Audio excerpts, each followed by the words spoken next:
I'm one of the founding members of the museum. Okay. Been here for a long time. Well, we built a service station in 2004, Okay. and I was involved in that from the start, about 2003 or so. We were interested in showing vehicles that were historic, and we gathered a number of people, and the people said, yeah, we want to help start the museum, and so it just kind of went from there. And we are all free and clear. We don't owe any money to anybody. Oh, wow. And the idea was to build it with volunteer labor. And I understand you have some other programs that go on here. In the back, you're building cars. Is that correct? We're building speedsters in the Model T shop. And we built the service station first. Okay. And then we built the shop building after that. And then the 10,000 square feet of the main building we built after that. And then this is 12,000 feet, 6,000 and 6,000 upstairs. Oh, wow.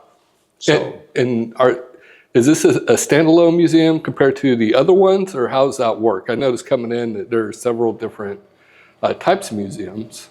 yes, there are 14 different museums here.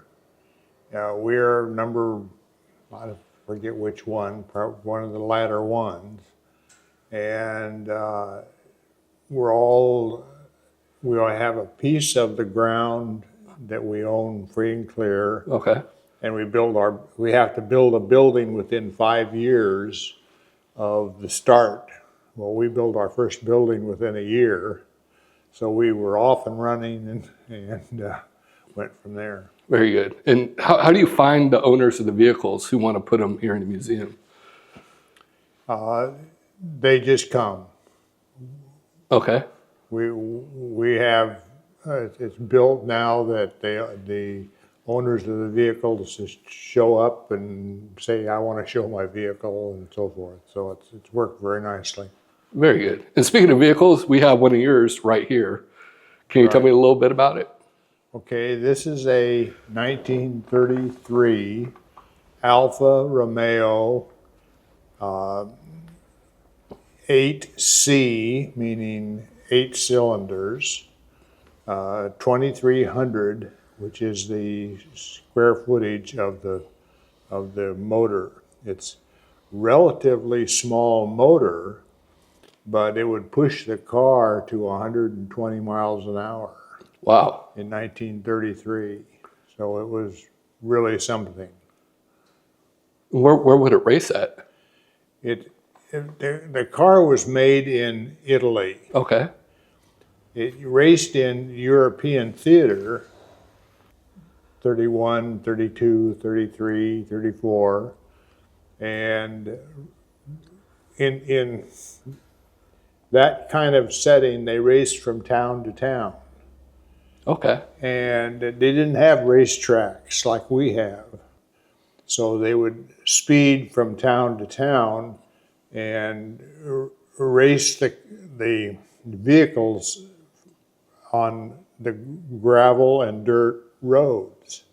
So the racing was really something in terms of beginning the whole idea of the Grand Prix racing. Mm-hmm. So how were the roads regulated as far as keeping other traffic off, or was that even a problem, do you think? It wasn't so much a problem because they were advertised that we're going to have a road race on such and such a day. Okay. With certain cars, and they would all line up and take off. And who would be the finish line? Is it a checkered flag guy at the end of the finish line, or how'd that work? Well, they would know which town they were going to go to. Okay. And they would race between towns. And so when you got to town X and the flag went down, that would be the winner. That'd be the winner. Right.